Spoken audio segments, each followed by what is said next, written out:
Ya, ini latar belakangnya. Ya. Latar belakangnya tadi mengenai dari Yohanes 9 ayat 141 mengenai orang buta yang sejak lahir disembuhkan. Kemudian mengenai dari Yohanes 10 ayat 1:21. Ya, di sini menceritakan mengenai eh, Yesus sebagai gembala yang baik. Ya, ini kelanjutan ya sebenarnya.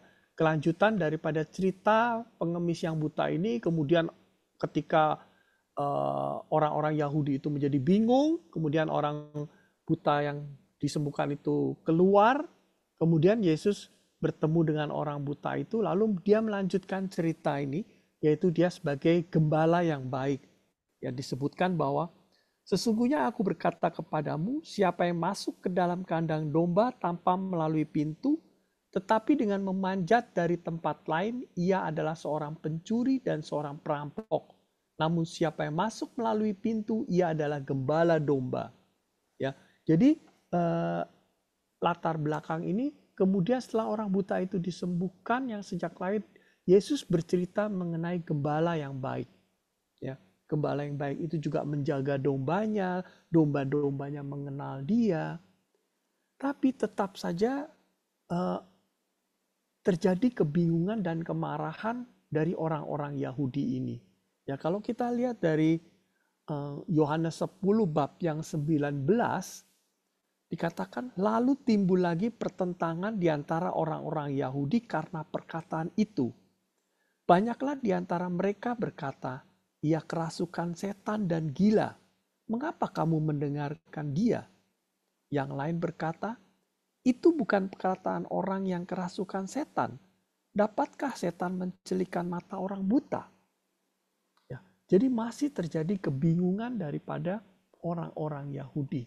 Yesus ini siapa? Ya, apakah benar Yesus ini seorang Mesias yang mereka ini kan? Yang orang yang nabi besar yang bisa menyembuhkan uh, orang buta yang sejak lahir. Mereka mengasumsikan bahwa orang buta sejak lahir itu adalah dosanya, dosa sejak lahir. Berarti Yesus bisa menghapus dosa. Mereka berpikir seperti itu. Apa benar? Tapi kenapa dia menentang hari Sabat? Dia melakukan itu hari Sabat. Itu kan hukum Taurat mereka, gitu. Ini menjadi kebingungan daripada orang-orang Yahudi ini. Nah, latar belakang selanjutnya adalah bacaan dari Yohanes 10, 22, 26. Ya. Nah, pada Yohanes 10, 22, 26 ini tepat di atas daripada perikop yang kita bacakan. Ya. Judulnya adalah Yesus ditolak oleh orang Yahudi.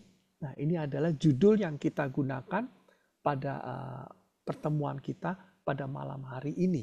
Ya, judulnya ada Yesus ditolak oleh orang Yahudi.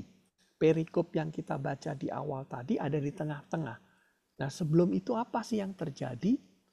Yang terjadi adalah ketika itu kemudian tibalah hari raya pembaptisan Bait Allah di Yerusalem. Ya, pembaptisan Bait Allah ini perayaan mereka merasa lepas daripada penindasan bangsa Mesir dulu, dan mereka sedang merayakan itu hari itu. Ketika itu musim dingin, ya, Yesus berjalan-jalan di Bait Allah di Serambi Salomo. Jadi saat itu Yesus tidak sedang mengajar dan juga tidak sedang melakukan hal sesuatu, tetapi orang-orang Yahudi mengelilingi dia dan berkata kepadanya, berapa lama lagi engkau membiarkan kami dalam kebimbangan? Jikalau engkau Mesias, katakanlah terus terang kepada kami. Nah, orang-orang Yahudi mengelilingi, Yesus tidak sedang membuat satu mujizat, tapi sebelumnya dia melakukan mujizat. Dan kemudian orang Yahudi itu mulai bertanya-tanya karena kebingungan yang muncul ketika dia melihat orang buta sejak lahir disembuhkan tadi. Orang Yahudi itu mulai bertanya, apakah dia ini Mesias? Ya, berapa lama lagi engkau membiarkan kami dalam kebimbangan? Jikalau engkau Mesias, katakanlah terus terang kepada kami. Lalu apa kata Yesus?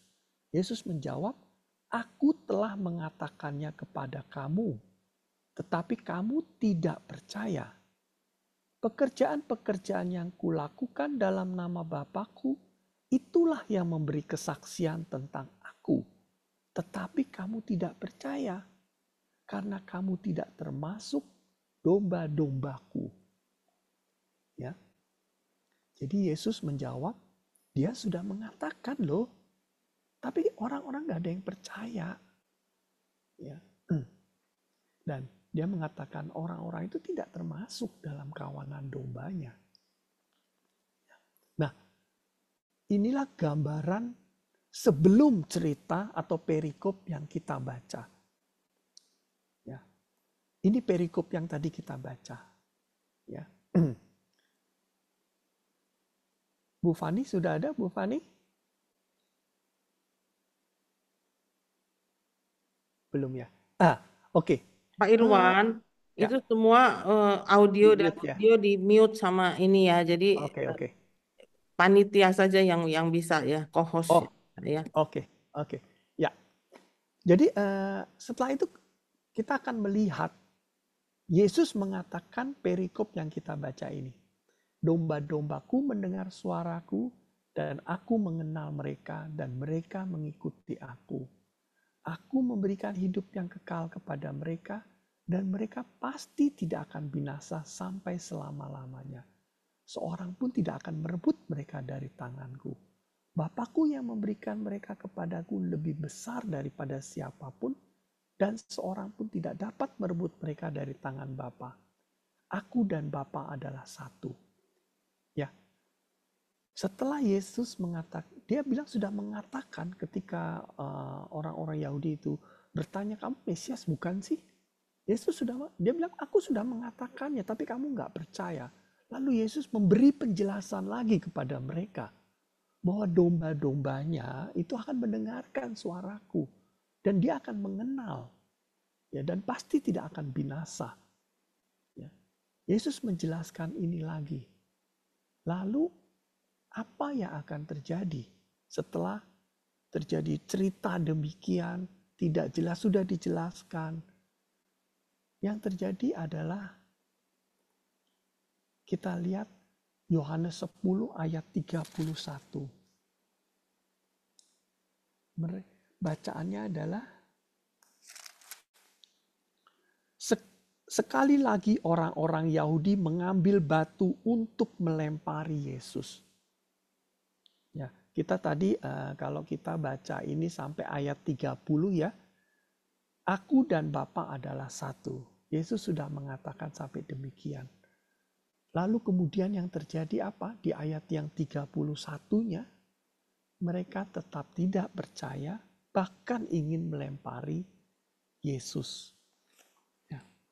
Inilah cerita mengenai domba dan Yesus yang ditolak orang-orang Yahudi itu. Ya. Yesus mencoba sudah mendekati ya.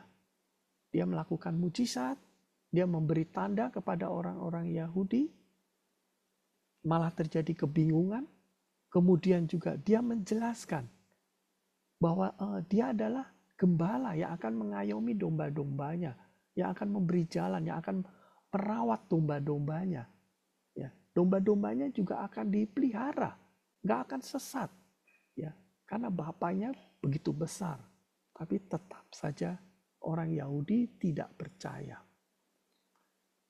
Apakah dari cerita yang kita bahas ini, yang kita tadi ceritakan, kita menemukan kesalahan yang diperbuat Yesus? Jujur saya tidak melihat apapun yang yang membuat sebenarnya Yesus tuh harus dihukum, ya, atau harus dihukum lempari batu lah. Bahkan ujung akhirnya Yesus harus dihukum mati. Bukankah yang dilakukan Yesus itu adalah perbuatan baik? Dia menyembuhkan orang, juga mengajarkan sebagai domba yang baik. Bukan domba yang akan menindas, gembala yang akan menindas, bukan. Gembala yang baik yang akan mengayomi, akan memberi makan domba-dombanya. Ya. Nah, lalu kenapa? Ya, kenapa orang Yahudi menolak Yesus? Pak Irwan, maaf suaranya tambah kecil Pak Irwan. Oh, sorry. Nah, ini besar sekarang. Terima Ya, kasih. oke. Hmm. Ya, dari latar belakang cerita Perjanjian Baru ini, sebenarnya orang-orang Yahudi ini melihat Mesias itu adalah sebagai raja. Raja yang akan membebaskan mereka dari penindasan bangsa Romawi pada saat itu. Jadi bayangan orang Yahudi itu adalah Mesias itu adalah seorang raja. Ya, seorang raja yang kuat, yang perkasa, yang akan memberontak terhadap kerajaan Romawi, yang akan membawa rakyatnya menjadi besar. Itu adalah bayangan daripada orang Yahudi pada saat itu. Gitu. Tetapi kok Yesus malah bercerita kalau dia Mesias, dia berkata ya dia Mesias, tapi hanya sebagai seorang gembala, ibaratnya mengidentikan hanya sebagai seorang gembala. Ini yang tidak bisa diterima oleh orang-orang Yahudi. Makanya dia menolak Yesus. Gambaran daripada Yesus sebagai penyelamat itu berbeda dengan Yesus penyelamat yang dibayangkan oleh orang Yahudi pada saat itu. Gitu loh. Lalu sebenarnya apa sih yang ingin ditawarkan Yesus? Gitu loh. Sebenarnya seperti apa sih gembala yang seperti apa yang ingin ditawarkan Yesus? Kita akan coba lihat sedikit mengenai gembala itu bagaimana sih ya. Ya, gambaran apa Mesias yang akan diberikan Yesus kepada kita? Gambaran yang diberikan Yesus Mesias adalah yang seperti ini. Ya. Mesias yang akan menjadi seorang gembala yang akan menggembalakan domba-dombanya. Ya. Lalu apa yang bisa kita harapkan dari Mesias yang seorang gembala? Bagaimana kita bisa selamat kalau cuman gembala yang akan memimpin kita? Gitu. Ya. Nah, saya melihat dari Wikipedia yang berarti ya cukup netral lah cerita mengenai gembala itu apa ya. Gembala itu apa sih? Nah, gembala itu adalah menjaga hewan gembalaan agar tidak pergi jauh. Mungkin istilahnya tidak tersesat kalau sedang digembalakan. Mengawasi kawanan domba dan menjaga dari serangan serigala. Mengawasi perpindahan kawanan domba dan membawa ke pasar ketika tiba waktunya untuk mencukur bulu. Artinya ya merawatlah. Ya. Memerah sendiri hewan ternaknya, mengolah susu menjadi keju, tinggal satu atap dengan kawanan ternak. Ini gambaran gembala secara umum.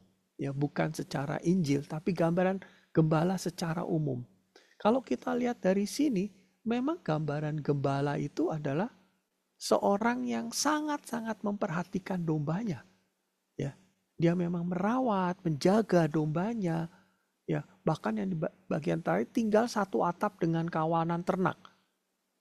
Ya, jadi di sini memang dia benar-benar seorang yang care benar terhadap domba-dombanya.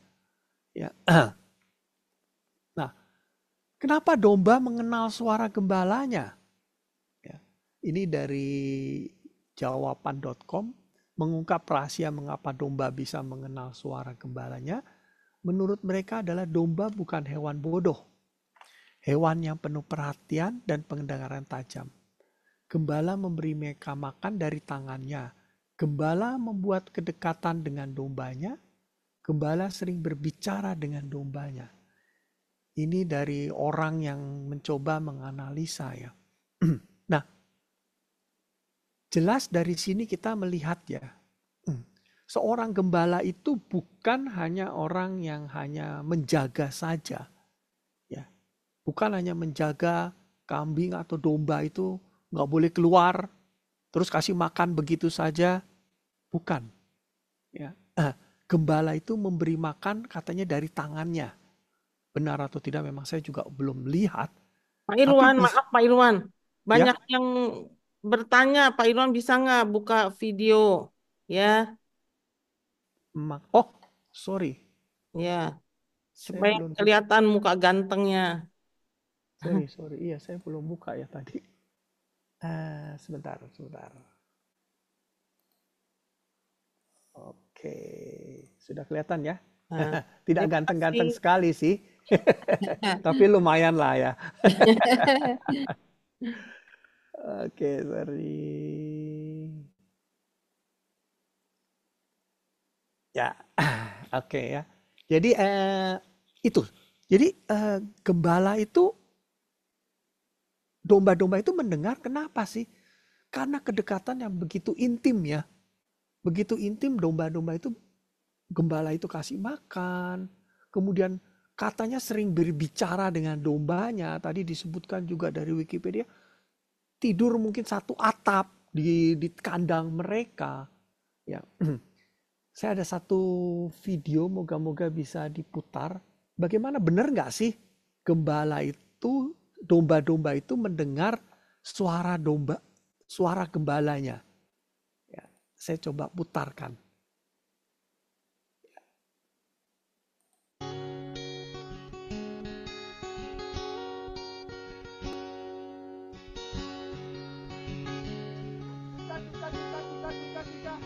Ini ada orang mencoba untuk memanggil domba-domba.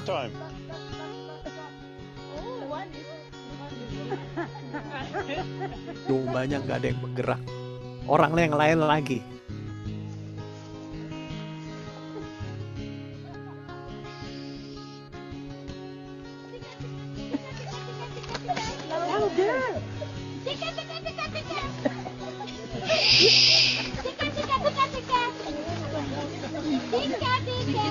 Tidak ada yang bergerak sama sekali, dombanya tetap asik. Coba lagi orang lain lagi, yang lain.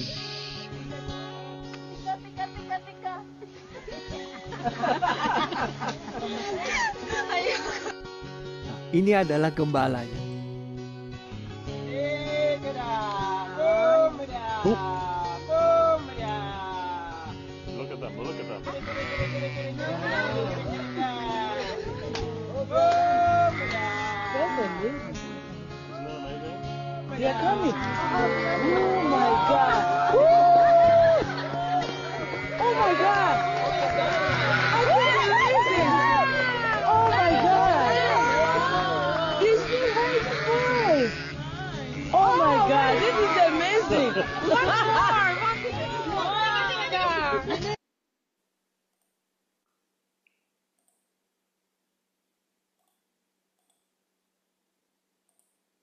Ya, cukup mengesankan ya. Ternyata memang benar bahwa seorang gembala itu kalau memanggil domba-dombanya, domba-dombanya itu datang.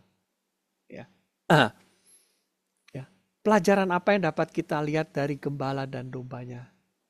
Seorang gembala itu harus dekat lebih dulu kepada domba-dombanya agar dikenal. Nggak mungkin seperti tadi film itu tadi, orang lain tinggal panggil-panggil bisa gembala, dombanya akan nggak akan bisa.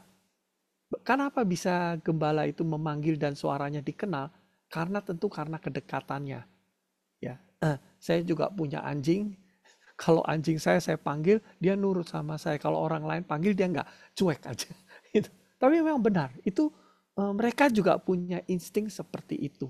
Ya.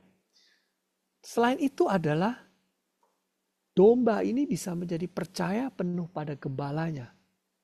Ya. Jadi kalau kita lihat seorang menggembalakan domba, gembala itu hanya berteriak-teriak, gembala itu ikut aja. Mau kemana, dibawa kemana, dombanya akan ikut. Ya. Jadi itu yang bisa kita dapat dari gembala dan dombanya. Apa maknanya dari bacaan kita hari ini? Ya. Tadi Yohanes 10 ayat 27. Domba-dombaku mendengar suaraku, dan aku mengenal mereka, dan mereka mengikuti aku. Apakah kita benar sudah seperti dombanya? Apakah kita benar mengikuti suara Yesus?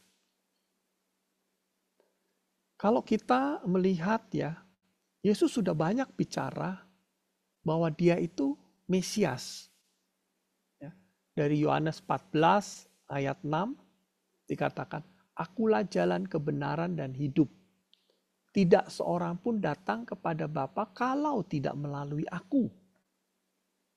Ya. Kemudian dari Yohanes 10 ayat yang 9 yang tadi perikop awal kita baca, akulah pintu. Siapa yang masuk melalui aku, ia akan selamat. Dan ia akan masuk dan keluar serta menemukan padang rumput. Ya. Jadi Yesus itu sudah memberikan informasi kepada kita bahwa dia memang adalah jalan kebenaran. Dan untuk hidup kita perlu mendengarkan suaranya. Tinggal apakah kita benar punya keyakinan bahwa Yesus itu adalah kebenaran dan hidup. Ya. Apakah kita benar-benar mau seperti domba-domba yang tadi, dengar suaranya langsung kita ikut. Ya. Kita tidak ragu lagi, gitu. Lalu mengikut Yesus itu yang seperti apa sih? Ya. Bagaimana sih kita cuman mendengarkan, membaca kitab suci, itu baik semuanya. Tapi kalau kita melihat dari Matius 11 ayat 29 ya, dikatakan bahwa pikulah kuk yang kupasang dan belajarlah dariku. Karena aku lemah lembut dan rendah hati, dan jiwamu akan mendapatkan kelegaan.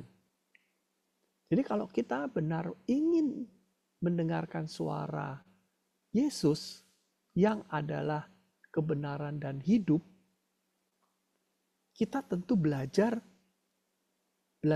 memikul kuk, belajar lemah lembut, dan belajar kerendahan hati.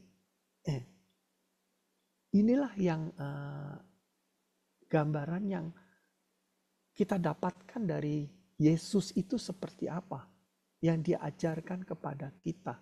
Ya tentu masih banyak lagi ayat-ayat yang bisa mendukung pengajaran Yesus itu bagaimana sih. Tapi beberapa poin ini adalah perlu kita renungkan. Ketika kita mendengarkan suara Yesus, kita juga harus memikul kuk. Yesus tidak menjanjikan satu kesenangan seperti yang tadi orang Yahudi menganggap, oh kalau ada Mesias kita pasti akan makmur, kita pasti akan senang, kita tidak akan ditindas oleh bangsa Romawi. Bukan seperti itu, tapi ada kuk juga. Ada beban yang dipasangkan kepada kita. Tapi belajar daripada Yesus, tetap lemah lembut dan tetap rendah hati.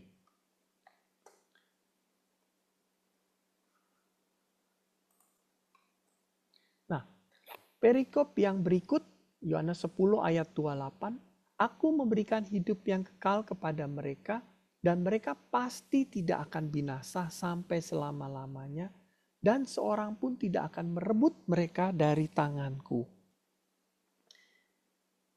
Ayat ini adalah jaminan keselamatan Tuhan ya. Kalau kita nggak percaya lagi sama Tuhan, apalagi ya, ayat ini sudah sangat, ini akunya aku besar ya. Jadi Yesus yang mengatakan sendiri ketika dia sedang ngobrol dengan orang Yahudi tadi. Aku memberikan hidup yang kekal kepada mereka, dan mereka pasti tidak akan binasa sampai selama-lamanya. Seorang pun tidak akan merebut mereka dari tanganku. Ya, kalau jaminan keselamatan ini merupakan iman kita. Ya, kalau kita ambil dari Katekismus Gereja Katolik di nomor 420 dikatakan kemenangan Kristus atas dosa memberi kepada kita hal-hal yang lebih baik daripada yang diambil dari kita oleh dosa. Pak Irwan, maaf interrupt lagi, suaranya mengecil lagi Pak. Kenapa ya? Nah ini kencang lagi nih. Mungkin mic-nya ini mulai tidak baik. Oke ya, kedengeran cukup keras ya? Nah bagus sekarang, terima Oke. kasih. Ya, jadi dari Katekismus Gereja Katolik dikatakan kemenangan Kristus adalah dosa kemenangan Kristus atas dosa memberi kepada kita hal-hal yang lebih baik daripada yang diambil dari kita oleh dosa. Artinya apa? Kita sebagai manusia pasti orang berdosa, gitu loh. Tapi ingat bahwa penebusan Kristus, kemenangan Kristus di hari Paskah kemarin, dia sudah menebus kita. Itu lebih besar daripada dosa-dosa kita. Kristus sudah mengalahkan dosa kita. Jadi kecenderungan dosa itu sudah dipatahkan. Sehingga tidak menyebabkan kita jatuh dalam dosa. Yaitu dengan cara apa? Mendengarkan suara Yesus dan mengikuti Yesus. Kita percaya kepada Yesus. Maka dengan demikian kecenderungan dosa kita, keraguan kita akan jatuh lagi dalam dosa. Itu sebenarnya sudah pasti dapat dikalahkan. Asal kita memang mau mendengarkan suara Yesus. Ya. Kemudian ayat yang 29. Bapakku yang memberikan mereka kepadaku lebih besar daripada siapapun. Dan seorang pun tidak dapat merebut mereka dari tangan Bapa. Aku dan Bapa adalah satu. Nah, ini adalah pokok iman kita. Ya, pokok iman kita yang selalu kita ucapkan dalam syahadat. Ya. Aku percayakan Allah Bapa yang Maha Kuasa. Dalam Katekismus Gereja Katolik 199, pernyataan pertama dari pengakuan ini, iman ini juga yang paling mendasar. Jadi inilah yang paling mendasar di dalam iman kita. Ya, apakah kita yakin dan percaya penuh bahwa Allah Bapa itu Maha Kuasa? Ya. Kalau kita nggak meyakini ini, walaupun setiap misa kita menyebutkan syahadat, ya, iman kita akan menjadi ragu-ragu. Ya. Tapi kalau kita yakin bahwa Dia Maha Kuasa, Dia bisa mengalahkan dosa segala macam, maka iman kita menjadi kuat. Ya, padahal kalau kita nih orang Katolik ya, kemarin Romo Uut bicara di pengajaran dengan saya, katakan bahwa orang Katolik itu hebat. Mengucapkan aku percaya itu berapa kali coba? Ya, aku percaya itu setiap minggu sudah pasti ngomong. Belum lagi kalau dia doa rosario pasti ada aku percaya. Ya, jadi tapi apakah memang benar itu menjadi kata-kata aku percaya? Gitu.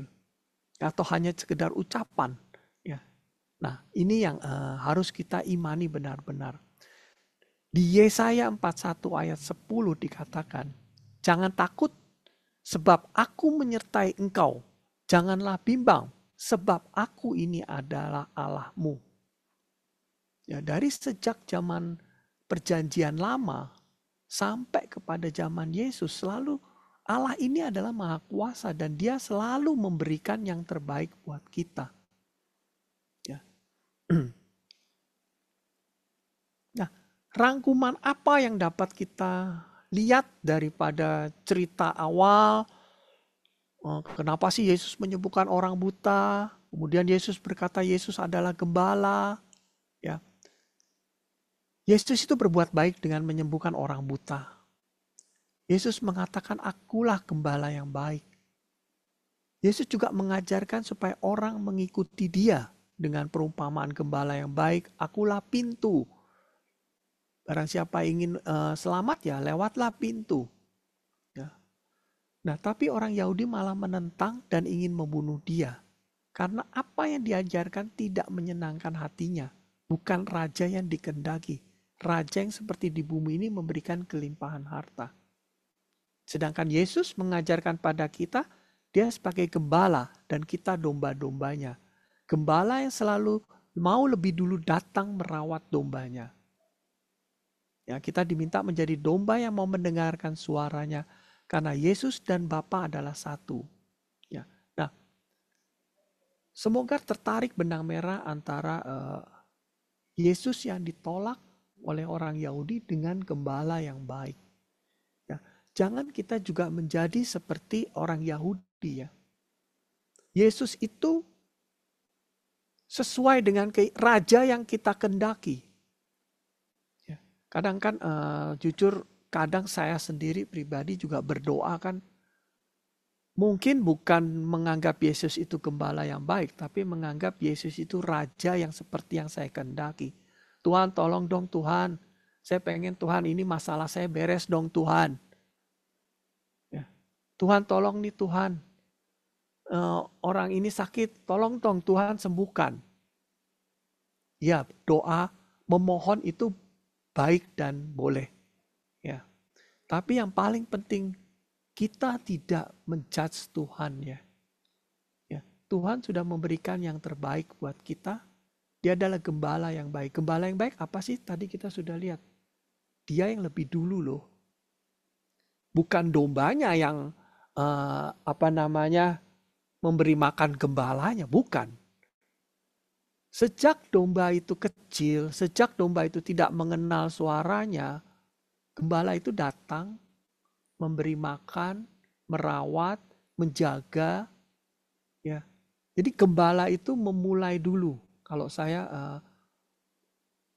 merefleksikan ya cerita perikop hari ini, saya merefleksikan gembala itu datang lebih dulu loh.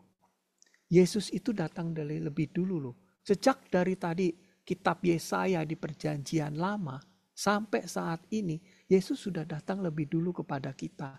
Dia sudah merawat kita, dia sudah memberi makan kita.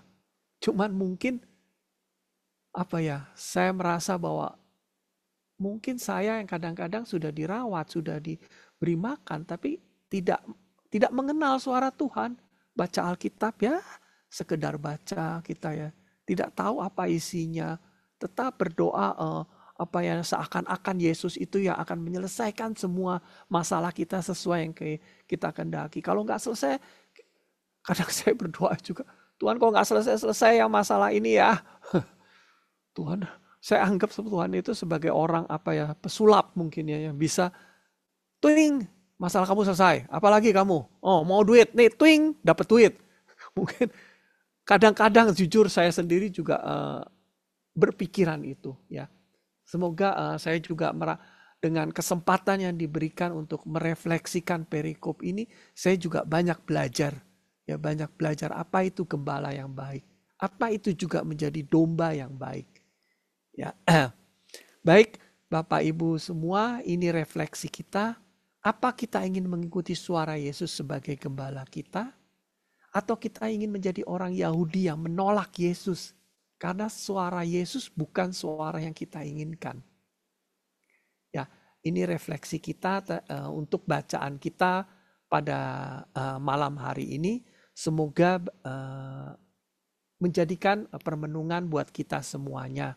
Mungkin kalau ada yang ingin bertanya atau ingin sharing ya, bagaimana sih kehidupan kita menjadi domba-domba daripada Yesus ini, kami persilahkan. Saya kembalikan ke host kembali. Terima kasih.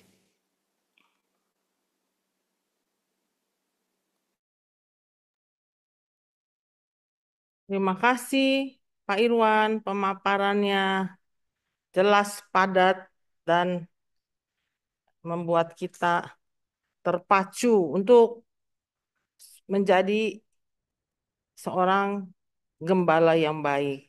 Tapi jujur kita terinspirasi ya dengan gembala kita yang baru saja meninggalkan kita ya, Paus Fransiskus. Itu gembala yang luar biasa. Sederhana, low profile, tapi menjangkau semua kalangan. Itulah gembala seperti itu. Kadang ya Pak Irwan ya, saya banyak dapat komplain kali ya dari umat ya, bahwa banyak kali umat tidak bisa menjangkau gembala kita. Menurut Pak Irwan gimana tuh Pak Irwan? Kan Pak Irwan Depak nih. Gimana nih Pak Irwan? Gimana membenahi supaya gembala kita bisa anytime di apa ya dicari oleh umat-umat tertentu gitu. Kalau yang tidak bisa akses ke gembala itu mereka banyak yang luka batin gitu loh. Gimana menurut Pak Irwan? Ya, memang di zaman seperti sekarang ini ya, di mana seorang gembala, dalam konteks ini mungkin entah romo atau uskup ya, atau mungkin juga Bapak Paus ya, dengan begitu banyaknya umat demikian besar, cukup sulit ya untuk benar-benar bisa kita entah itu berdiskusi, entah itu mungkin bicara juga mungkin sulit, walaupun Romo juga sudah menyediakan waktu ini itu ya. Memang kadang memang kalau saya melihatnya adalah kita juga memang harus belajar untuk bagaimana ya cara untuk mendekati kepada gembala kita ya. Bagaimana kita bisa juga ada waktu untuk mengobrol dengan gembala kita, entah itu mengikuti pertemuan-pertemuan dia, Romo kadang memberikan seminar atau apa, itu juga merupakan kita mendengarkan suara dari gembala, seperti kita mendengarkan serius ketika misa ekaristi, itu juga suara daripada gembala ya. Memang kadang kita pengen bicara lebih hati ke hati, itu juga baik sebenarnya, tapi memang kadang waktu agak repot, memang mungkin sulit untuk bertemu dengan Romo, tapi itu merupakan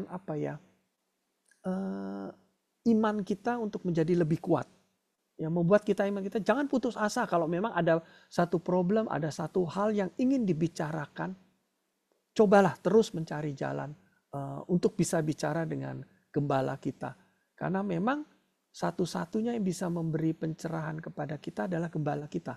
Ketika kita ada masalah, saya juga pernah ada masalah, sampai saya harus juga janjian dengan Romo Suto untuk bicara berdua. Ya, jadi karena saya pikir kalau cuman ketemu habis bisa ngobrol, nggak bisa ya. Saya harus ketemu. Akhirnya diberikan waktu untuk kita bicara. Saya pikir memang satu iman, memang tidak bisa langsung ya kita ya, kadang-kadang pengen pada saat itu untuk bicara, tapi memang dengan kesibukan mereka, dengan kesibukan Romo yang mungkin juga agak sulit untuk bisa dekat kepada gembala kita. Tapi jangan putus asa. Kalau saya tetaplah mencoba untuk mencoba untuk datang kepada gembala jika ada hal-hal yang memang memerlukan bimbingan daripada gembala. Mungkin itu yang bisa saya sharingkan, Bu Rosita. Terima kasih Pak Irwan. Memang saya mendapat satu inspirasi dari seorang Romo, bahwa kalau kita mencari, mungkin aja Romo ini ya sharing kepada saya, bahwa ada seorang umat mau pasang ring. Dokter bilang dia harus dikateter. Dia pagi-pagi mencari Romo untuk perminyakan, sakramen perminyakan. Dan dia berusaha untuk sampai bertemu dengan Romo di parokinya. Dan ternyata ketika di kateter bersih dan sehat walafiat. Dan Romo itu bilang, itu percaya tidak bahwa ketika kita berusaha mencari di situ ada kuasa Tuhan, bahwa kita memang punya niat, punya hati, punya semangat untuk mencari Tuhan kita gitu. Tidak hanya misalnya ya orang sedang minta perminyakan, dia minta kepada seorang kaling dan kalingnya yang repot mencari, dia kan hanya menerima ya. Itu beda kalau dia yang mencari sebelum dia operasi. Tentunya ini kalau orang yang belum bed rest sakit gitu ya, masih mau operasi atau mau eh, mengadakan scan atau sesuatu, itu perlu sekali kita yang mencari dan kita meminta sakramen eh, perminyakan itu. Gitu ya, sepertinya Pak Irwan ya yang Pak Irwan katakan, kita yang proaktif ya Pak Irwan ya. Betul. Jangan pernah lelah untuk proaktif ya. Ya, Karena itulah juga bagian dari iman, supaya iman kita jadi kuat ya. benar. Itu inspirasinya ya Bapak Ibu ya. Kita harus proaktif. Kita yang perlu seorang, karena satu Romo itu berapa banyak yang harus dilayani ya umatnya ya. Kalau kita berkepentingan kita yang cari. Jadi jangan mudah terluka oleh gembala kita. Ya, Bapak Ibu ya, ini inspirasi yang kita dapat nih dari pemaparan Pak Irwan nih. Gitu. Silakan Pak Irwan dilanjutkan. Ya, mungkin ada yang ingin sharing bagaimana pengalaman hidup, merasakan tidak bahwa Yesus itu sebagai gembala kita, ya, atau bagaimana kita merasakan kita sebagai domba-domba, ya, apakah kita memang bisa mendengar? Ya, jujur memang mendengar suara. Saya kagum dengan video yang tadi saya putar ya, gembala, domba itu bisa kenal ya. Saya kadang-kadang ikut misa, kita dengerin ke gereja, dengerin khotbah. Aduh, ngomong apa sih dia? Apa sih bacaan pertama, bacaan kedua, bacaan Injil? Maksudnya apa sih? Kadang-kadang ya cukup nggak mudah juga untuk bisa mengenal ya. Apa sih? Padahal itu kan cuma 1 minggu. Mungkin temanya satu tema kecil, tapi kita juga nggak nangkep gitu. Apa maksudnya ya? Tapi memang saya belajar dengan mengikuti misa setiap hari, ya, mulai lama-lama mengenal cerita-cerita mengenai Yesus, apa relationship-nya antara bacaan pertama, bacaan kedua, ya. Oh, ternyata itu saya mendapatkan memang dari awal doa pembukaan, kalau kita simak benar-benar ya, dari awal doa pembukaan itu sudah punya relation dengan bacaannya. Nanti ada mazmurnya, ya, itu pun ada relation dengan bacaannya. Ya, perlahan-lahan kita akan bisa melihat seperti itu, sehingga kita mengikuti misa itu, ekaristi itu menjadi sesuatu yang sangat berharga sekali, karena kita banyak mendapatkan sesuatu, karena ceritanya banyak, penuh, kasar kata orang bilang, dapat penuh gitu loh kita. Gitu, karena dari awal sampai akhir semuanya berhubungan, ya, berhubungan dengan apa yang ingin disampaikan pada minggu itu. Ya, mungkin dari Bapak Ibu ada yang ingin sharing juga, silakan.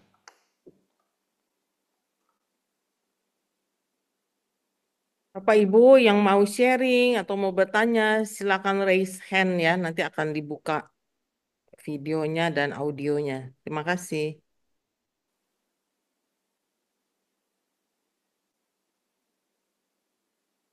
Silakan, nggak usah malu. Ibu Intan Sartika. Silakan Ibu Intan.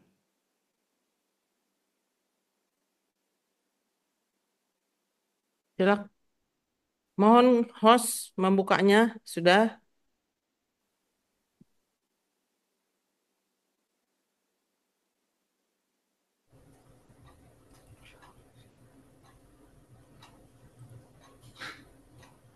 Silakan Bu Intan.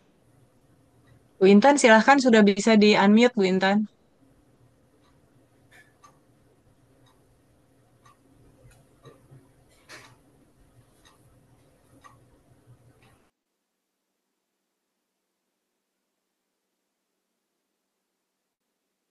Bu Intan, silahkan.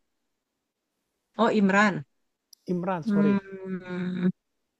Yang tadi Bu Intan, sekarang Imran. Silakan host. Sebentar, saya belum kelihatan Imrannya.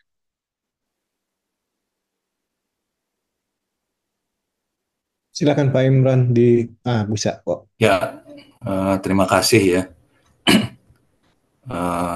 Tadi disinggung mengenai availability dari Romo ketika dihubungi umat gitu ya. Kan agak sulit gitu ya. Bu Rosita juga tadi mengatakan satu Romo itu melayani berapa umat, banyak sekali gitu ya. Sehingga memang waktunya Romo untuk melayani umat memang ketat sekali gitu. Sehingga ada kesan Romo ini sulit ditemui.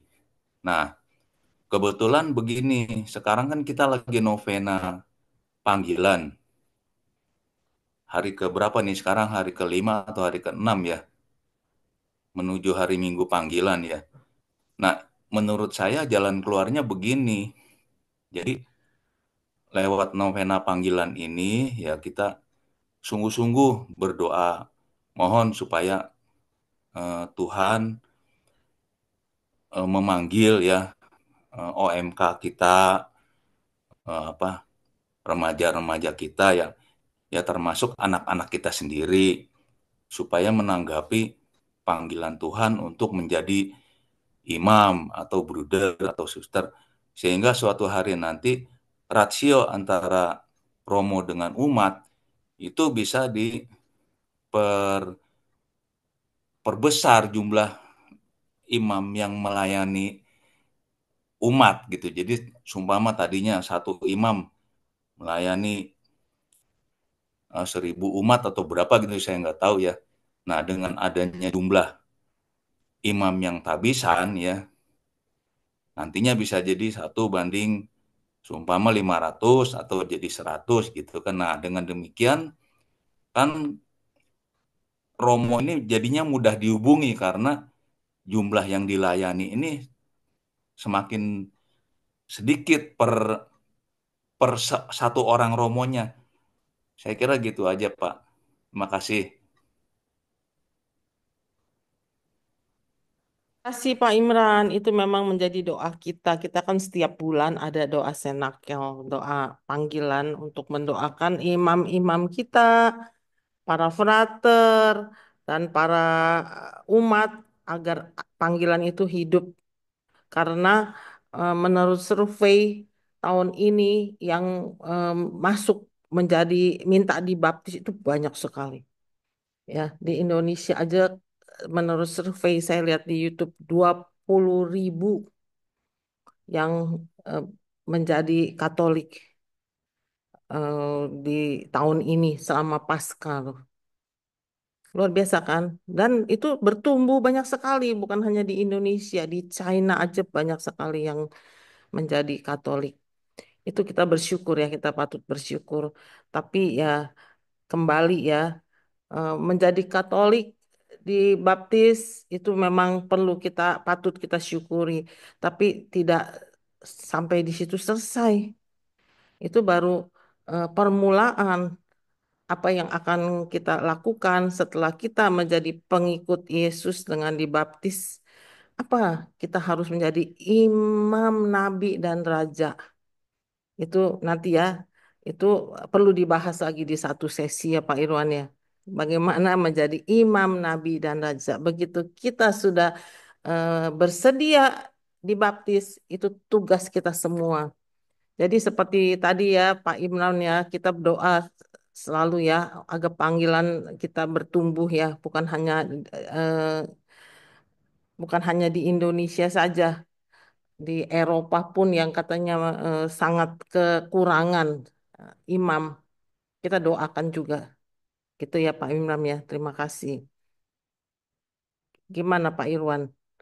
Setelah apa ya Pak Irwan memaparkan tentang gembala ya Pak Irwan ya. Apakah kita ini, saya makanya ya, saya terinspirasi sama saya punya keponakan. Ketika mamanya eh, akan dilantik sebagai ketua KKS menggantikan saya, anaknya bilang dia tidak akan datang ke gereja untuk melihat mamanya dilantik karena menurut dia menjadi pengurus itu bukan hamba. Hamba itu terlalu tinggi, kacung katanya. Mami, lu jadi kacungnya Yesus. Kalau hamba itu terlalu tinggi katanya. Hamba itu kan yang di otak dia tuh hamba kan kalau yang menyatakan hamba Tuhan itu kan biasa gereja tetangga kita ya Pak Irwan ya. Dia merasa Ya. bangga jadi hamba gitu ya. Kalau kita di Katolik tuh kacung katanya. Saya terinspirasi loh, saya renungkan apa yang dia katakan itu. Memang kacung quote and quote ya. Itu luar biasa kan. Memang melayani itu menjadi kita pun sebenarnya itu gembala untuk baik kita sebagai kaling, sebagai ketua seksi, kita itu gembala. Kita selalu siap untuk menjadi imam, nabi, dan raja. Ya nggak Pak Irwan? Apalagi Pak Irwan nih, gimana Pak Irwan? Apa yang Pak Irwan akan apa ya?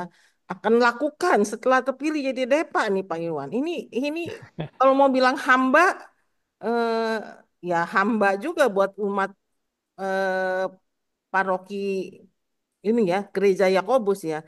Tapi serem kan Pak Irwan kalau dibilang Pak Irwan hamba Tuhan, serem nggak sih? Saya sih serem. Saya lebih Janganlah, kacung dah. terlalu tinggi juga memang.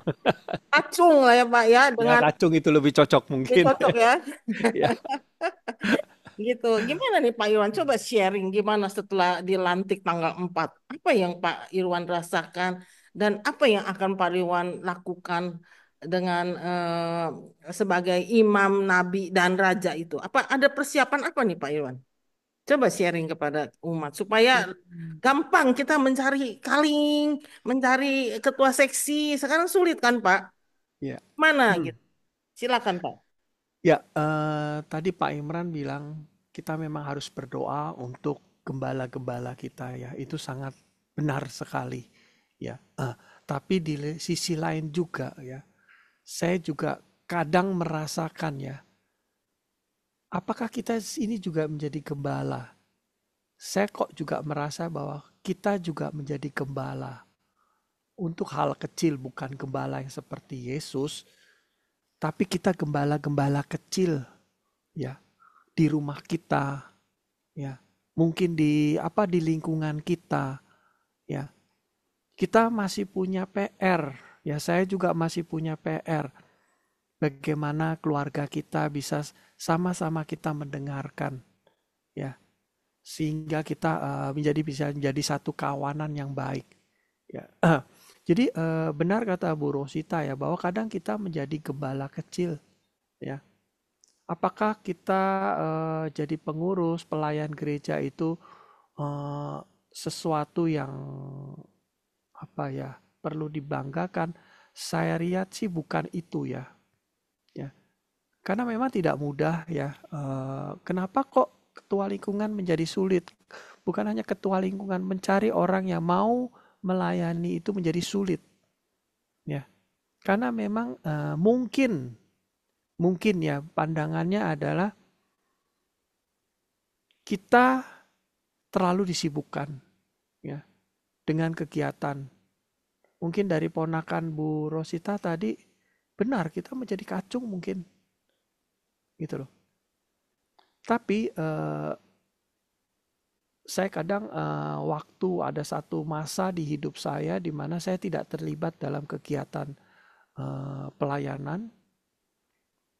Saya sampai berdoa kepada Tuhan, Tuhan, saya nggak kepengen tinggi-tinggi, saya pelayanan ya kalau bisa tiap minggu beresin nyapu gereja juga udah boleh lah Tuhan. Karena jujur, itu tadi, saya melihat gembala saya, Yesus itu, Tuhan itu, dia sudah memberikan banyak kepada kita gitu loh. Ya dia sudah begitu dekat sama kita, dia sudah memberikan begitu banyak sama kita. Sehingga kalau saya nggak berbuat pelayanan apa-apa, saya jadi kadang-kadang malah risih sendiri dalam sama diri saya sendiri ya. Kok saya nggak buat apa-apa ya terhadap gereja ya. Dalam arti gereja adalah saya tidak berbuat apa-apa untuk Yesus ya. Untuk Tuhan kita ya. Ini ya yang membuat saya kadang-kadang menggelitik hati saya ya. Apakah menjadi pelayan gereja itu enak? Jujur kata sih mungkin kalau kita manusiawi bilang ya tanda kutip ya tidak enak. Tapi saya dalam pengalaman saya menjadi pelayan di gereja itu, iman kita menjadi kuat. Ya.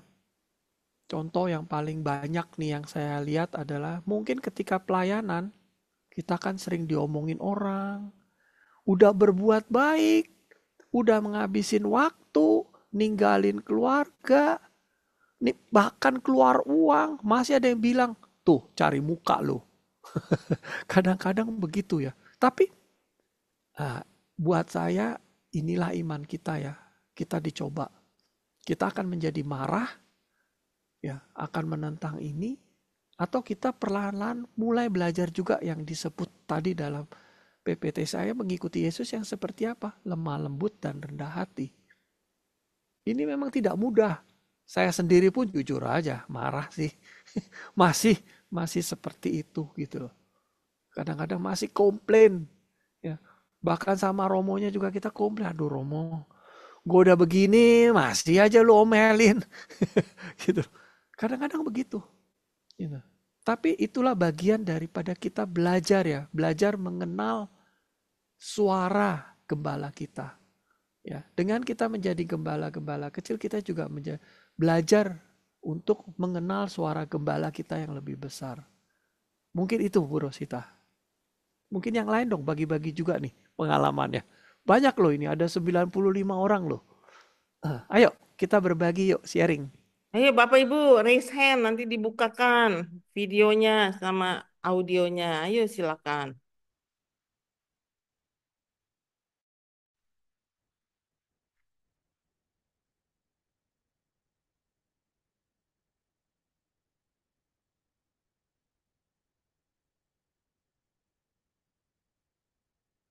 Ini ada Pak Edwin nih. Ya, sebentar ya Edwin, mungkin sedang dibukakan.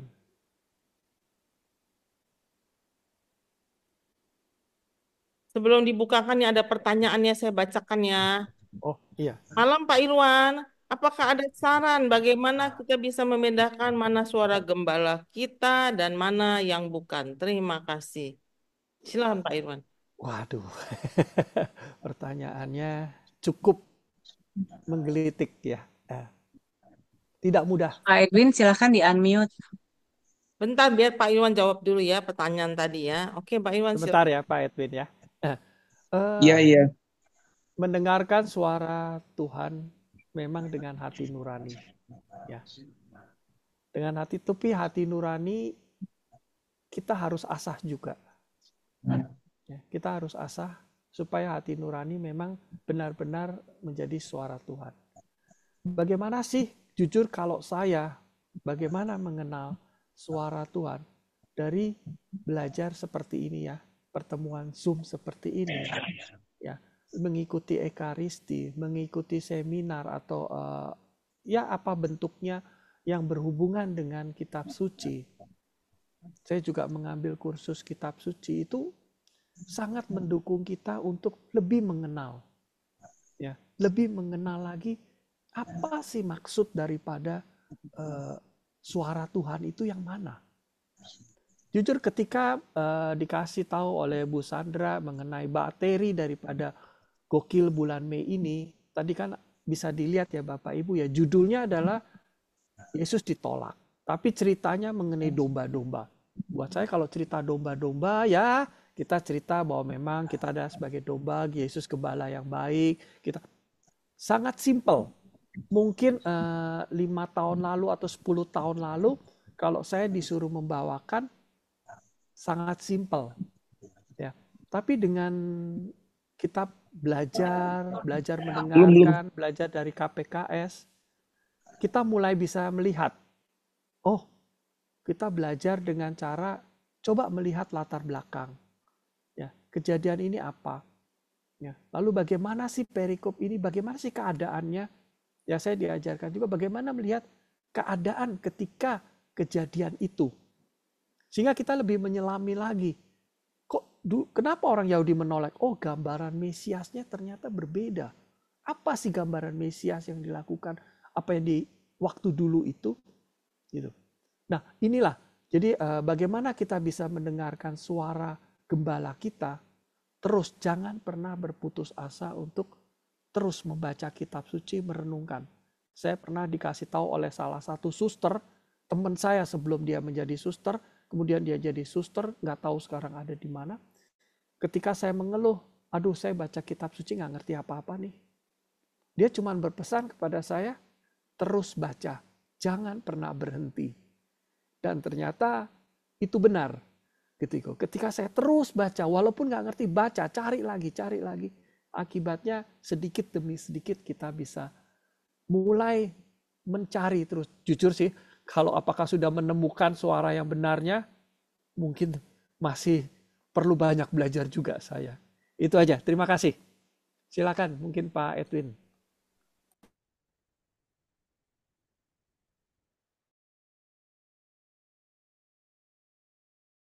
Silakan Pak Edwin, sudah di unmute.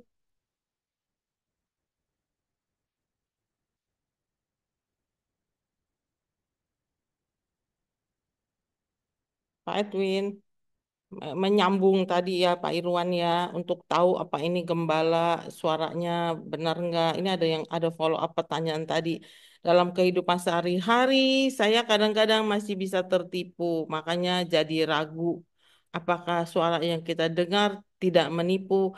Nah, sepertinya ajaran Ignatius Loyola kita perlu discernment. Discernment itu membedakan roh. Jadi discernment itu perlu apa? Perlu relasi yang bagus dengan Tuhan kita. Jadi kita bisa membedakan roh, membedakan mana yang harus kita pilih. Misalnya ada dua jalan keputusan mana yang mesti kita ambil. Itu perlu sekali discernment. Itu tentunya kita mesti ada waktu me time dengan Tuhan, me time dengan Tuhan. Kalau kita berdoa, nggak salah ya, kalau kita berdoa dari pagi sampai malam, rosario, koronka, rosarionya juga macam-macam ya. Ada rosario pembebasan, ada rosario macam-macam. Itu tidak salah, itu devosi. Tapi kalau kita mau mendengar suara Tuhan, kita mesti ada me time dengan Tuhan. Jadi kita tahu, bukan kita aja yang ngomong. Nanti Tuhan bilang, baru saya mau kasih tahu.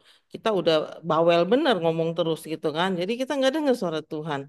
Itu discernment namanya itu ya Pak ya. Kita perlu mencari roh pembenaran, roh mana yang perlu kita jalani, termasuk dalam mengambil keputusan. Itu ya. Pak Edwin, sudah belum Pak Edwin? Tadi Pak Edwin, Pak Irwan ya, Pak Edwin ya. Silakan. Sudah di unmute. Ayo, siapa lagi yang mau bertanya atau mau sharing? Silakan. Tuh, Pak Edwin, saya sudah mute tapi tidak bisa tuh, Bu. Ya Bu, ini sekarang bisa dengar nggak? Soalnya tadi saya coba pencet unmute nggak bisa melulu. Saya bisa, unmute, silakan, mute lagi. silakan.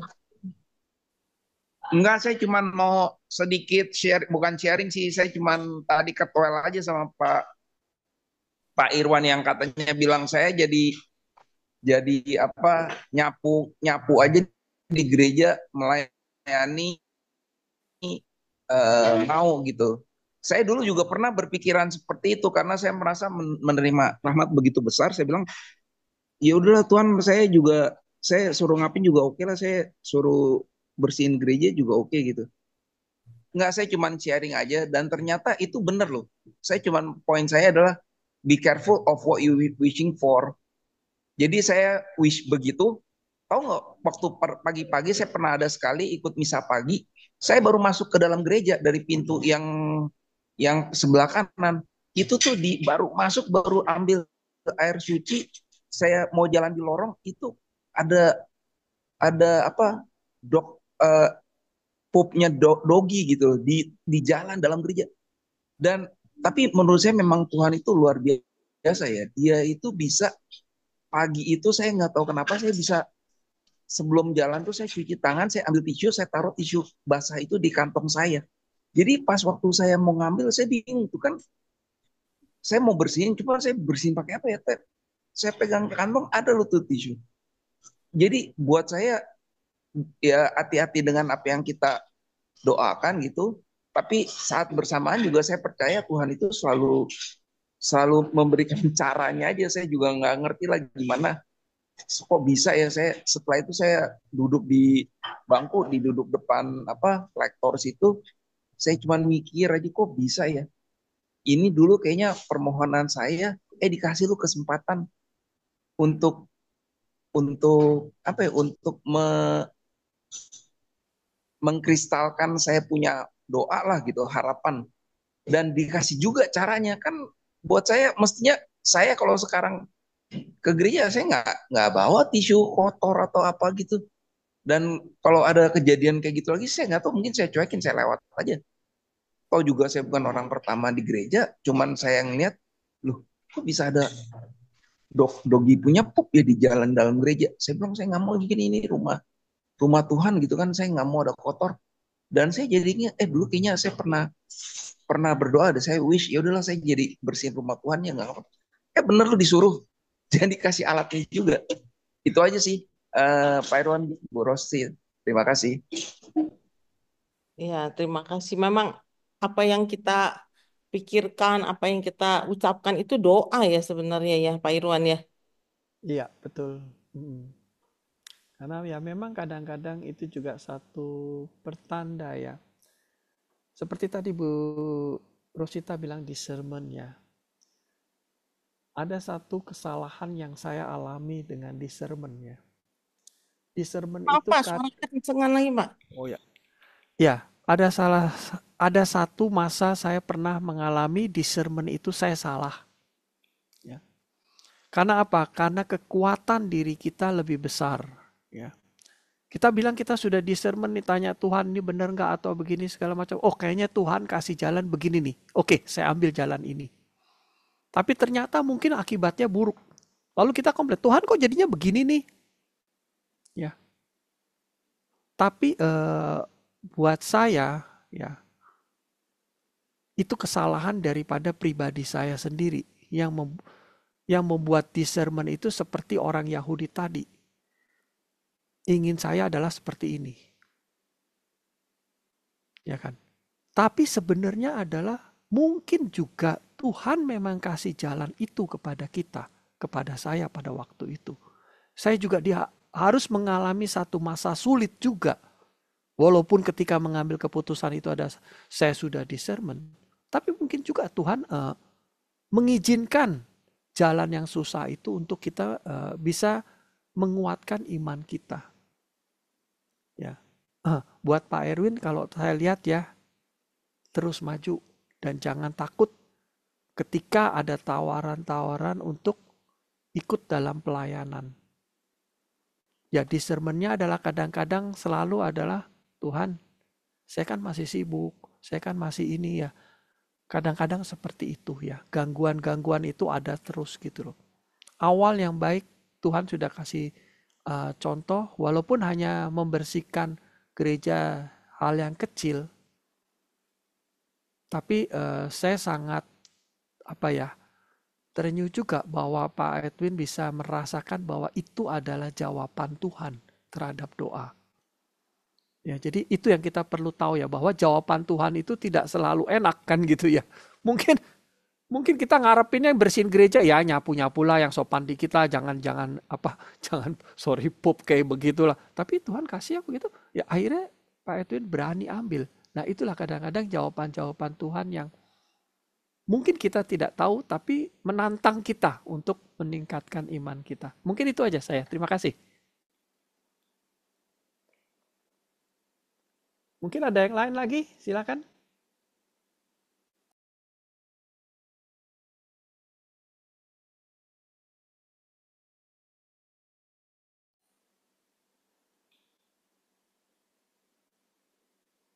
Ada yang mau sharing lagi?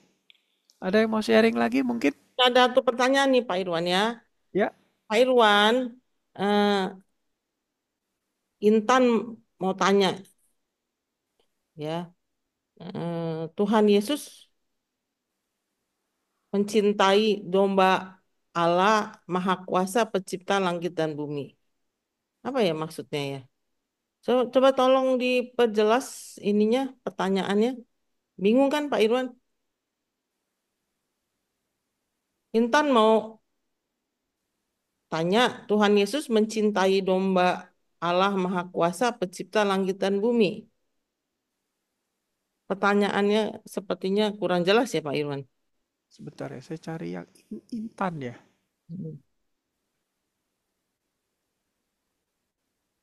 Kok saya nggak ketemu ya? Ini di chat grup Pak Irwan. Ya. Pencipta langit dan bumi. Intan mau tanya, Tuhan Yesus mencintai domba Allah Maha Kuasa, pencipta langit dan bumi. Ya, tentu Bu Intan silahkan di-unmute, bisa langsung ditanyakan. Bu Intan silakan Sartika. Bu Intan.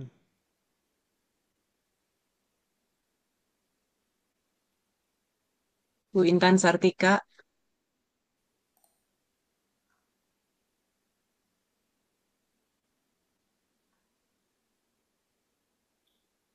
Tuhan Bu Yesus Intan Sartika. Tuhan Yesus mencintai domba, ya Tuhan Yesus itu ya dombanya ya Pak Irwan. Tuhan Yesus itu adalah gembala kita. Gembala Kita dan adalah domba. domba-dombanya. Ya. Ya. Dan anak domba Allah loh Tuhan Yesus itu Pak Irwan. Kan kita Ya, sama Ekaristi ya betul. domba Kalau Allah. dikontekskan kepada itu, dia anak domba Allah.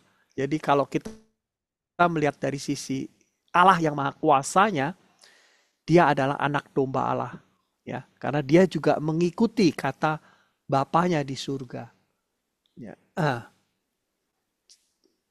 Silakan Pak Edwin Pak mau Edwin, bertanya lagi. silahkan.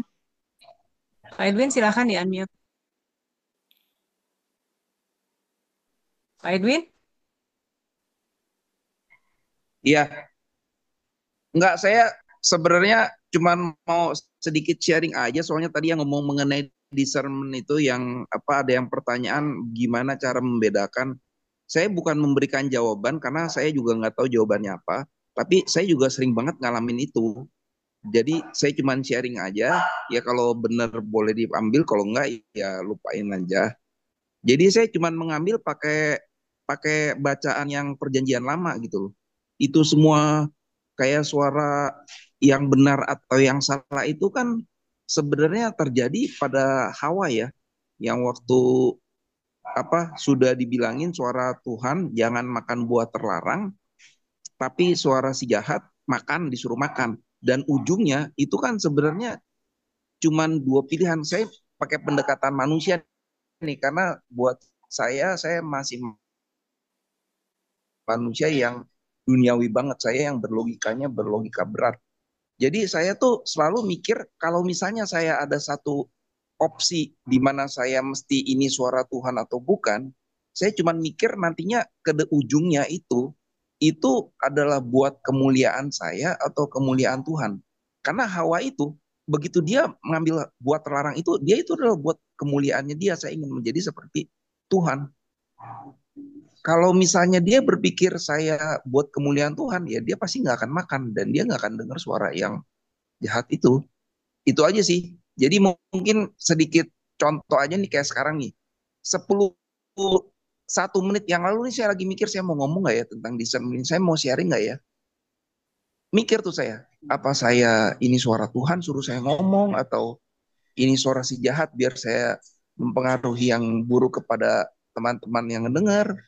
Cuman itu saya mikir ya udah, kalau saya ngomong ini untuk kemuliaan saya ngomong kehebatan saya, atau ini untuk kemuliaan Tuhan.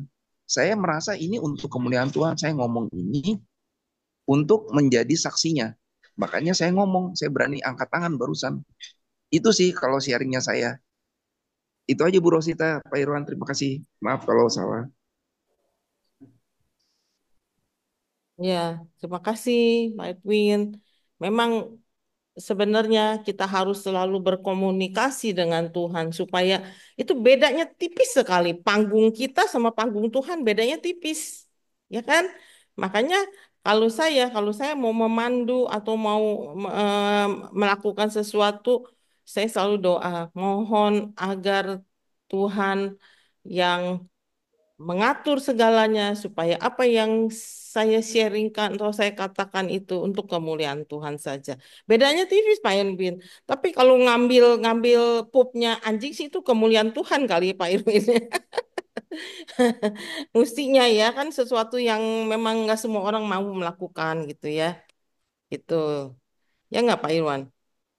Ya, tentu saya memang kadang-kadang memang sama ya seperti Pak Edwin, kebingungan nih, jangan-jangan menjadi satu yang nggak baik buat orang lain atau apa ya, seperti itu ya. Tapi satu hal yang saya belajar ya, Kalau itu untuk kebaikan, yang niatan kita untuk kebaikannya, kita bisa melakukan itu. Ya. Walaupun mungkin ada orang juga yang mungkin menganggap, sok tahu lu, atau itu nggak bener. Ya, dalam sharing-sharing di lingkungan saya juga pernah mengalami ya. Ada orang yang bicara, sharingnya cuma begitu-gitu aja. Ya, tapi orang itu dia bercerita dengan memang ingin menceritakan. Ya, tapi mungkin buat ada beberapa orang yang merasakan, sharing itu mah biasa. Tapi lalu apakah sharing itu menjadi gagal? Kalau menurut saya tidak ya. Sama seperti kita dalam perumpamaan Yesus melihat di kitab suci, Yesus menabur. Ada yang jatuhnya di tempat yang batu-batu yang benar-benar nggak bisa tumbuh. Mungkin ya itu mah biasa aja lah, nggak ada artinya buat saya sharing begitu. Ya, tapi ada juga yang jatuh di tempat yang subur. Entah bagaimana saya sendiri kadang mengalami orang yang sharingnya mungkin cuma sekedarnya aja, mungkin simple kehidupan sehari-hari, tapi bisa menguatkan saya. Mungkin dia cuma bercerita, aduh saya bersyukur loh hari ini, tadi pagi saya kayak rasanya nih nggak enak, tapi akhirnya saya bisa bangun dengan seger. Itu saja kadang bisa membuat saya terenyuh juga. Aduh kok saya kadang-kadang malah bangun pagi, malah nyesel sama Tuhan, Tuhan kok tidur saya nggak enak. Ya. Jadi saya pikir perlu dipupuk itu ya. Pak Edwin, kalau dorongan itu tujuannya baik, silahkan, nggak apa-apa kok cerita. Itu aja dari saya. Terima kasih.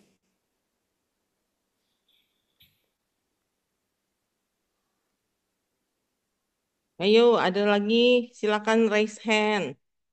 Kita masih ada waktu. Silakan Bapak Ibu. Atau tim KKS, siapa yang mau sharing? Boleh. Silakan.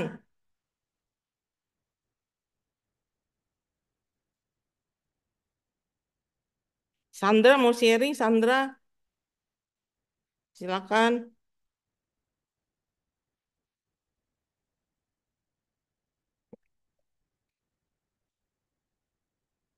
Memang ya, kalau kembali ajaran Ignatius Loyola ya, Tuhan hadir di setiap peristiwa dalam hidup kita ya. Kemarin saya mau sharing, kemarin kita rekoleksi di DU. Romonya memberikan inspirasi seperti ini nih Pak Irwan. Dia sepertinya naik beca di di Jogja kali ya. Dia ngobrol-ngobrol dengan pengemudi beca, terus pengemudinya eh, dia mungkin bertanya ya, apakah income-nya cukup? Tukang becanya mengatakan apa? Kalau berlebihan malah kurang, Pak. Tapi karena pas-pasan jadi cukup. Si Romo merasa itu suara Tuhan buat dia. Ya kan? Itulah simple ngobrol-ngobrol kayak gitu ya. Kalau saya mengalami tukang bakmi abang-abang sangat viral di sini di Kelapa Gading. Jam 11 sudah tutup. Saya selalu datang tidak kebagian. Jadi saya bilang sama abangnya, Bang, kenapa jam 11 tutup, Bang? Kan masih banyak yang mau. Tambahlah sampai jam 1. Ibu, kita mesti harus merasa cukup. Nah, itu kan suara Tuhan buat saya kan. Saya suka merasa tidak cukup, Pak Irwan. Harus merasa cukup, Ibu. Jadi saya tidak mau tambah. Harus manusia mesti harus merasa cukup. Karena kalau saya tambah mungkin jadi kualitasnya nggak bagus. Hebat kan? Hebat nggak? Si abang tukang bakmi itu suara Yesus buat saya, ya kan? Itulah. Makanya ya kalau kita mau mau discernment nggak ketemu Tuhan maunya apa sih? Saya nggak tahu. Kadang Tuhan bicara dengan orang-orang sekitar kita. Kadang-kadang orang yang kita merasa, wah, lu tahu apa sih gitu. Itu bicara loh dengan kita. Itu luar biasa sih. Itu Tuhan hadir di setiap peristiwa dalam hidup kita. Ya nggak Pak Irwan? Betul, betul. Ya kan? Simple gitu loh. Gitu. Dan ayo ada yang mau sharing lagi nggak? Jadi saya yang kebanyakan ngomong nih Pak. Pak Gunawan tadi mungkin Ayo mau Pak ada. Gunawan. Ayo Pak Gunawan sharing Pak Gunawan.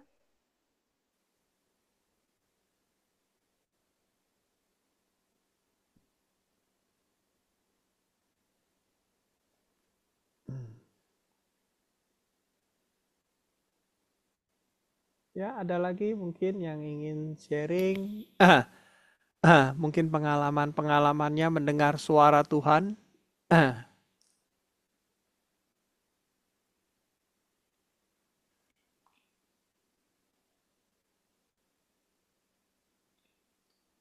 Seperti seperti contoh ya, contoh Zoom ini aja ya, Zoom KKS Kelapa Gading ini ya. Ketika saya mulai mengadakan Zoom ini itu eh, dalam keadaan COVID, sudah 6 tahun Zoom ini, Pak Irwan. Hmm. Tapi ketika kita pro and kontra setelah COVID selesai, apakah tetap dilanjutkan atau tidak, tapi saya discernment sama Tuhan. Suatu hari ya, saya pergi ke satu pertemuan K3S yang diadakan oleh KAC. Ketika saya lagi berjalan, ada seorang ibu samperin saya. Ibu Rosita, saya tidak kenal dia siapa. Ibu Rosita, terima kasih. Saya selalu mendengarkan YouTube dari KKS Kelapa Gading. Karena kita tidak punya fasilitas itu. Dia ngomong gitu. Itu suara Tuhan. Jadi saya nggak tutup sampai sekarang. Ya. Tahu. Hmm. Saya tadi udah discernment, tutup tidak, karena COVID sudah selesai. Kita offline. Akhirannya berlanjut sampai sekarang. Gitu loh. Gitu loh, Pak Irwan dan Bapak Ibu. Itu suara Tuhan bisa kemana saja. Kalau kita tidak bisa, belum biasa untuk discernment mendengar suara Tuhan, karena itu perlu proses, perlu diam, dan Tuhan yang bicara. Kita dengarkan dari orang-orang sekitar kita. Itu suara Tuhan juga sebenarnya. Ya enggak, Ya, Irwan? betul, betul. Hmm. Ya, gitu. Jadi, dan kadang setelah Zoom selesai, ada beberapa yang WhatsApp saya pribadi, Japri, yang sharing bahwa misalnya Pak Irwan memaparkan materinya. Tiba-tiba ada orang yang tersentuh dengan apa yang Pak Irwan katakan. Kita tidak pernah tahu. Itu karya Tuhan. Firman Tuhan itu bisa kemana saja. Seperti Pak Irwan tadi katakan, kita menabur benih, bisa tumbuh, bisa tidak kan ya, tergantung lahannya kan. Itu Tuhan Betul. yang berkarya. Seperti itu ya Bapak Ibu ya. Jangan takut kita untuk selalu mewartakan dengan hidup kita kemanapun kita pergi gitu loh. Ya kan nggak perlu di forum untuk mewartakan, nggak perlu seperti Pak Irwan seperti itu ya. Tapi kita bawa diri kita kemanapun kita menjadi pewarta-pewarta. Jadi imam, nabi, dan raja karena kita sudah komit, kita sudah dibaptis. Gitu ya Pak Irwan ya. Betul, betul. Hmm. Terus eh, bagaimana nih tim KKS nih? Ayo dong sharing dong tim KKS. Pak Gunawan, Bu Yuna, Sandra, ayo. Jangan takut untuk bersharing karena sharing itu adalah mewartakan juga Pak Irwan. Ya kan? Seperti tadi dikatakan ya, Edwin mengatakan panggung ya Pak Irwan ya. Ya, Panggung kita apa panggung Tuhan? Nih, saya sharing satu cerita ya. Saya sharing satu cerita. Ada di satu daerah di Eropa, seorang Romo terpilih menjadi uskup dan di daerah itu orang begitu bangga Romonya jadi uskup. Jadi mereka bilang kita mesti mengarak Romo kita yang sudah menjadi uskup. Dia pakai keledai, dia pakai cara Yesus masuk ke Yerusalem, didandani, dia pakai keledai kayak raja mau masuk ke Yerusalem. Dalam perjalanan apa yang terjadi? Keledainya kesandung, kakinya patah. Si Bapak Uskup itu yang baru diangkat, ya terlempar, kakinya juga patah. Dia masuk rumah sakit. Dia bertanya kepada Tuhan, Tuhan, engkau maunya apa? Aku baru jadi uskup, udah kaki patah. Tahu nggak? Dalam hati dia discernment. Dia mendengar suara Tuhan di hati ya. Engkau mengambil panggungku. Kan panggungnya Yesus masuk ke Yerusalem diarak lagi Minggu Palma ya kan? Ya, engkau adalah hamba. tapi engkau mengambil panggungku. Serem nggak coba? Makanya kita jangan jadi hamba Pak Irwan, jadi kacung aja Pak Irwan. Oh, itu ceritanya panggung dan apa ya, panggung kita apa panggung Tuhan. Padahal uskup ini tidak merasa dia ingin jadi raja, dia diarak karena memang umat meminta ya, tapi Tuhan tidak suka. Dia mengambil panggungnya katanya. Serem kan? Gitu loh Pak Irwan. Ya Bapak Ibu Ini ya. ada pertanyaan dari Catherine ya. Shalom, mau nanya bagaimana kita lebih waspada kepada suara-suara yang lain. Terkadang seperti di kitab suci ada serigala berbulu domba. Dan seperti beberapa penampakan Santo Santa juga melihat Tuhan Yesus atau Bunda Maria, tetapi ternyata bukan. Apakah membangun relasi saja cukup? Bagaimana kita tahu bahwa jalan yang kita tempuh itu relasi yang benar? Makasih. Dari saya sendiri ya melihat memang relasi yang utama ya. Bagaimana relasi itu lalu bisa menjadi kita tahu mana benar-benar suara gembala atau serigala yang berbulu domba yang menjadi teman atau menjadi musuh sebenarnya. Dari pengalaman saya sendiri memang gak mudah. Karena itulah kita juga harus memperdalam. Ya. Artinya belajar juga. Belajar lebih dalam lagi. Ya, kepada ya seperti kursus kitab suci seperti ini. Kalau enggak memang kita bisa menerjemahkannya bisa menjadi salah. Ya. Karena memang tidak mudah. Tapi kalau dengan semakin kita belajar, kita akan tahu. Gitu. Oh, maksudnya tuh begini. Ya. Mungkin dulu ketika 10 tahun lagi saya membaca satu teks kitab suci, saya cuma berpikir mungkin, oh ya Yesus baik. That's all. Selesai sampai situ. Tapi ketika kita lebih dalam lagi, oh iya ya, Yesus ternyata tidak cuma baik loh.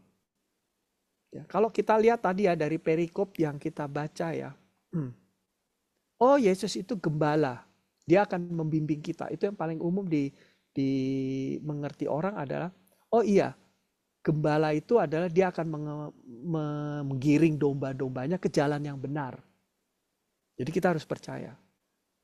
Tapi dalam permenungan saya ketika menyiapkan materi ini, kenapa saya tampilkan tadi ada dari Wikipedia, ada yang tahu ada dari jawaban.com. Ternyata ada sisi lain dari gembala yang kita harus juga mengerti, yaitu apa? Gembala itu lebih dulu menyayangi kita. Ya. Sama seperti Tuhan kita ya. Dia lebih dulu menyayangi kita. Dari kitab Kejadian sudah dikatakan bahwa semua yang diciptakannya adalah baik. Jadi tidak ada itu keburukan sebenarnya. Jadi ini yang lebih memperdalam saya ya. Untuk bisa lebih kenal suara-suara Tuhan. Jujur itu saya katakan jujur memang ketika memperdalam materi ini, mempersiapkan materi hari ini, saya menemukan itu. Ya, kalau awalnya saya coba gembala yang baik, ya itu mah mungkin ya gembala dia akan kita harus ngikutin apa kata-katanya, ya kan? Cuman itu yang saya dapatkan ketika menyiapkan acara ini. Oh, gembala itu bukan kita yang mulai loh, bukan kita yang harus membaca kitab suci terus. Dia sendiri, gembalanya sendiri itu sudah, kalau dibilang tadi, memberi makan, memberi tempat tinggal yang sama, sehingga dia juga dikenal sama kita. Nah sekarang kalau refleksi saya adalah, saya kenal nggak ya ada Tuhan nih sebenarnya di rumah saya. Ada Tuhan loh yang ngasih makan saya. Loh lalu kok saya bisa nggak kenal ya? Itu refleksi saya. Jadi bagaimana kita lebih tahu suara-suara ini suara Tuhan atau bukan? Teruslah menggali, ya. Jangan pernah berhenti menggali, belajar kitab suci, membaca kitab suci. Teruslah seperti itu, gitu. Karena itu akan membuat kita makin hari nggak mudah sih. Saya sendiri juga merasa sampai sekarang pun kadang khotbah Romo nih maksudnya apa, kok nggak nyambung ya dengan bacaannya.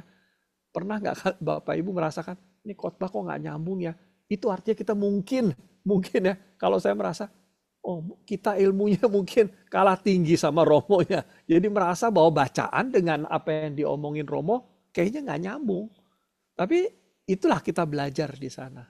Mungkin itu Bu Catherine, mungkin Bu Rosita mau tambahkan. Ya, ini ada pertanyaan masuk Japri ke saya nih, saya bacakan ya Pak Irwan ya.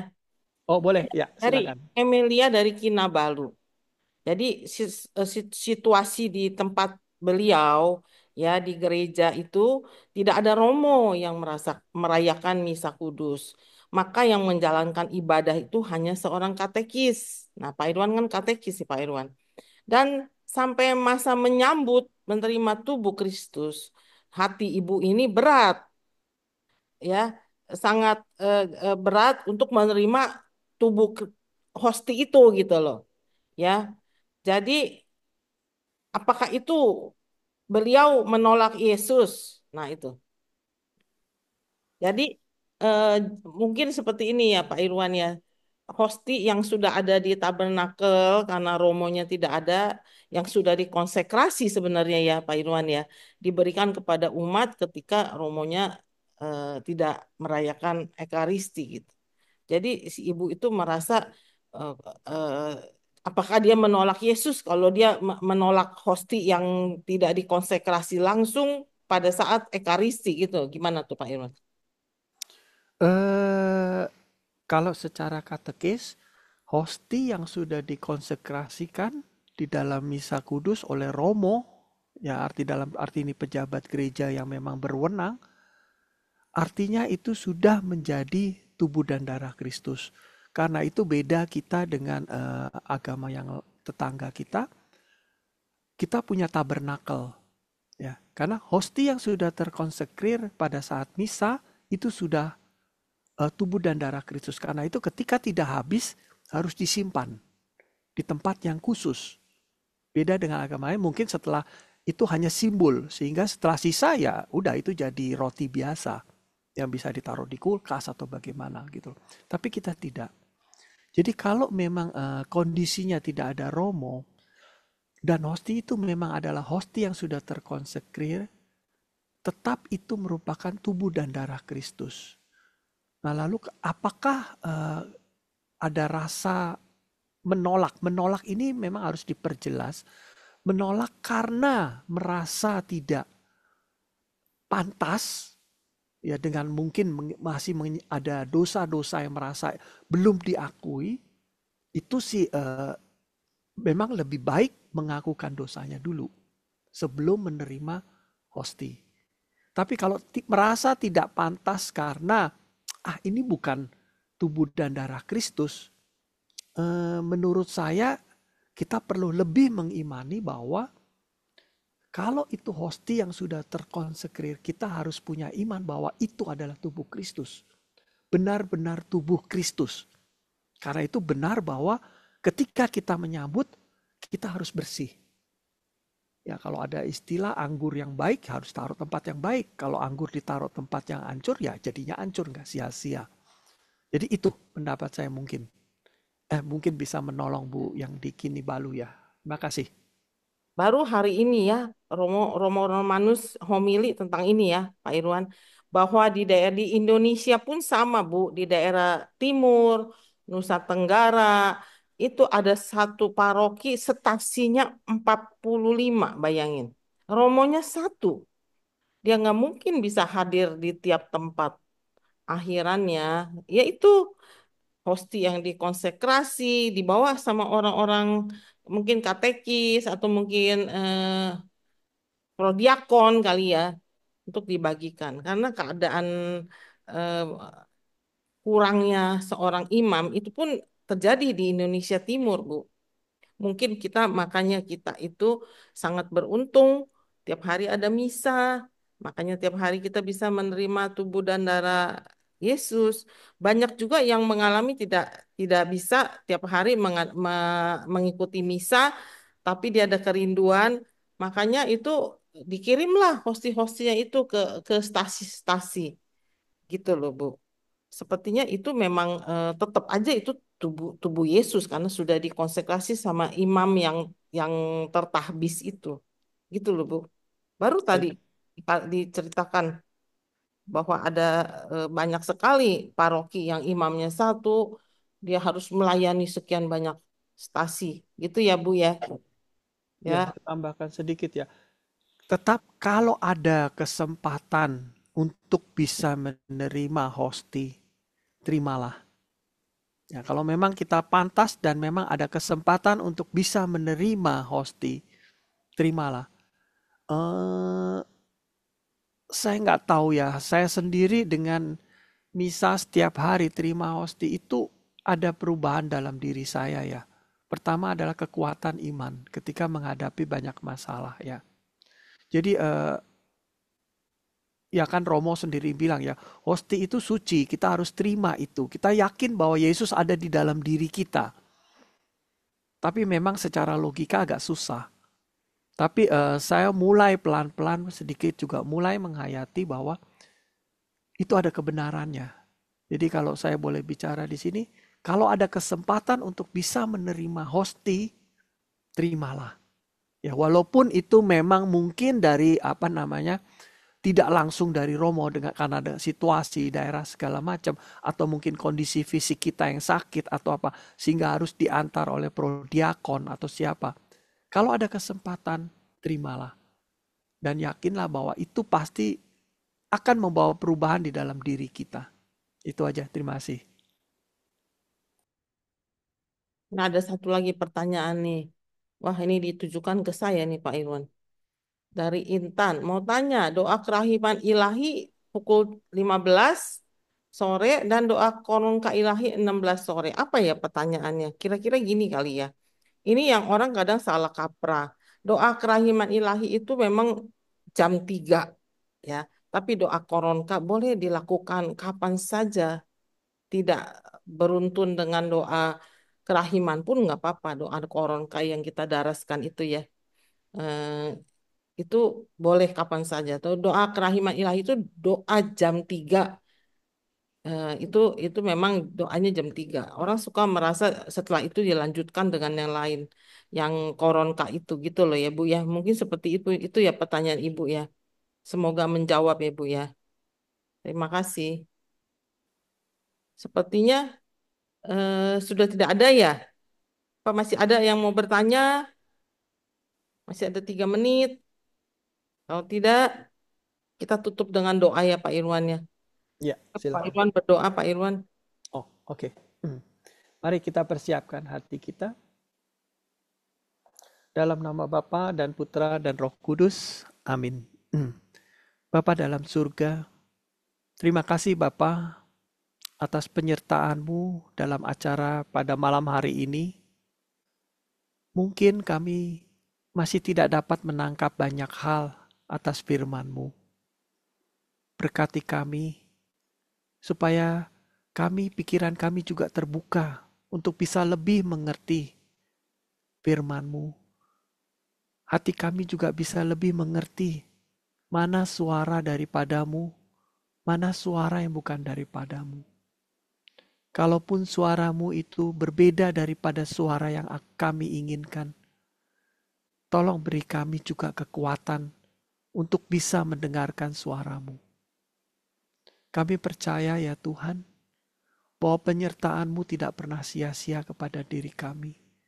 Engkau selalu memberikan yang terbaik buat diri kami. Engkau tidak pernah menjatuhkan kami kepada hal-hal yang buruk. Tapi hati kami yang kadang-kadang menolak kebaikan-Mu. Karena itu berilah kami kekuatan. Berilah kami menjadi domba-domba-Mu yang benar-benar mengenal suara-Mu. Terima kasih ya Bapa atas perlindungan-Mu. Berkati juga keluarga-keluarga kami semuanya, agar kami juga menjadi gembala-gembala kecil di tengah masyarakat kami, di tengah keluarga kami. Biarlah kami bisa belajar daripada-Mu ya Tuhan, bagaimana mengenal Engkau, bagaimana memikul kuk yang Kau berikan pada kami, bagaimana kami menjadi lemah, lembut, dan rendah hati. Penyertaan-Mu begitu besar kepada kami. Terima kasih ya Bapa atas segalanya. Kemuliaan kepada Bapa, Putra, dan Roh Kudus, seperti pada permulaan, sekarang, selalu, dan sepanjang segala abad. Amin. Dalam nama Bapa, Putra, dan Roh Kudus.